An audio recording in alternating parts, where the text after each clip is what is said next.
스가랴 6장은 스가랴 선지자가 본 환상의 마지막인 8번째 환상입니다.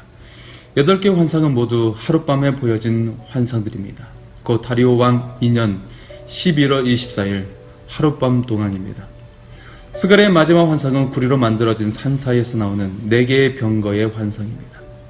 2절과 3절의 병거를 끄는 말들의 색깔은 각각 붉은색, 검은색, 하얀색, 어룽색입니다. 지금 이 환상의 목적은 하나님께서 온 세상에 행하시려는 일에 초점을 맞춘 것입니다. 또 이 환상은 요한계시록 6장에 나오는 4명의 말탄 자들을 상기시켜 주기도 합니다. 이 말들의 색깔이 의미하는 것은 각각 다릅니다. 붉은색은 살육과 전쟁과 대량 학살입니다. 검은색은 슬픔과 사망입니다. 흰색은 승리입니다. 어롱진색은 각종 전염병입니다.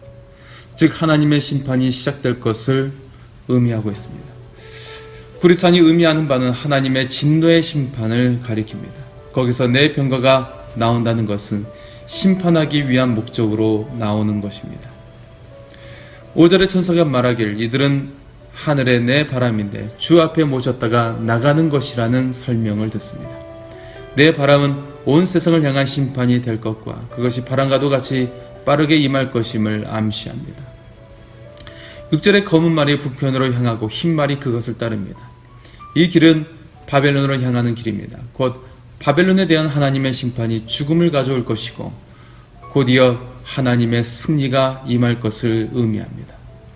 이어서 건장한 어룽진 말은 남편으로 향하는데 이는 애굽을 향한 하나님의 심판을 상징합니다. 7절과 8절의 이 건장한 말들이 각각 온 땅으로 두루다니면서 하나님의 심판을 행하고 그 심판은 하나님의 마음을 시원하게 해드립니다. 특히 이 심판의 중심은 하나님의 백성의 대적들에 대한 것입니다. 9절과 15절에 이제 모든 환상은 끝이 나고 하나님께서는 구체적으로 스가랴 선지자에게 할 일을 명하십니다. 이것은 이 8개의 환상을 종합하는 내용입니다. 선지자는 예루살렘의 요시야란 사람의 집으로 가서 바벨론 포로에서 돌아온 헬데, 도비야, 여디야를 만나라는 명령을 받습니다.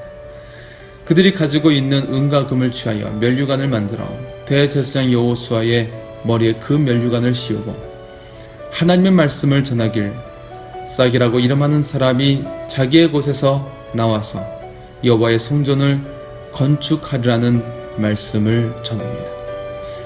싹은 3장 8절에서 마찬가지로 예수 그리스도를 가리키는 말입니다. 싹은 아주 작은 모습으로 돋아나지만 결국은 큰 나라를 이루게 될 것을 암시합니다.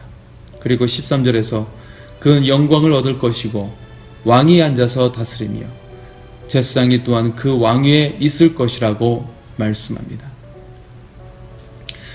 여기서 보는 것처럼 여호수라는 이름은 헬라어로 예수를 가리키는 것입니다.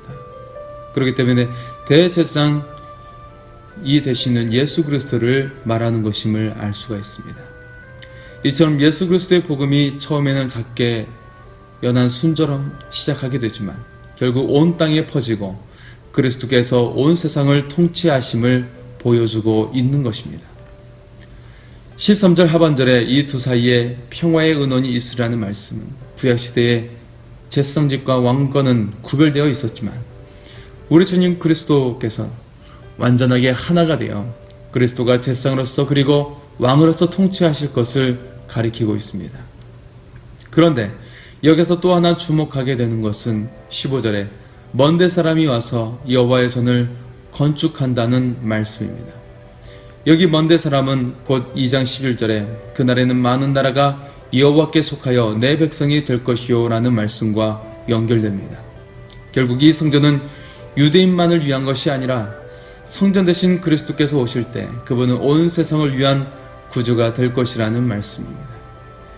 영적인 성전인 교회는 모든 민족에서 구원함을 받은 백성들로 채워지게 될 것이고 그들이 영적인 성전을 건축하게 될 것이라는 말씀입니다.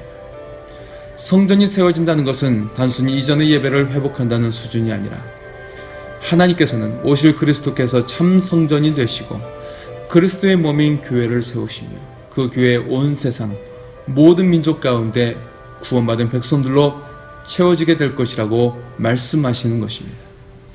성전을 지으시는 분은 바로 예수 그리스도입니다. 오늘날에도 교회의 머리이신 그리스도께서 교회를 세우시는 분이심을 놓쳐서는 안 됩니다.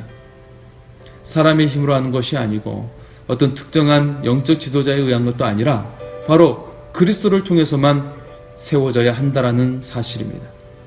교회는 예수 그리스도께서 임재하시고 능력을 나타내시고 그 목적을 따라 사역하는 교회가 될 때 그 교회는 살아있는 교회, 건강한 교회, 자연적인 성장이 이루어지는 교회가 되는 것입니다. 오늘 우리 교회와 우리의 삶이 주님의 임재와 능력과 그 목적을 따라 사명을 완수할 수 있기를 원합니다.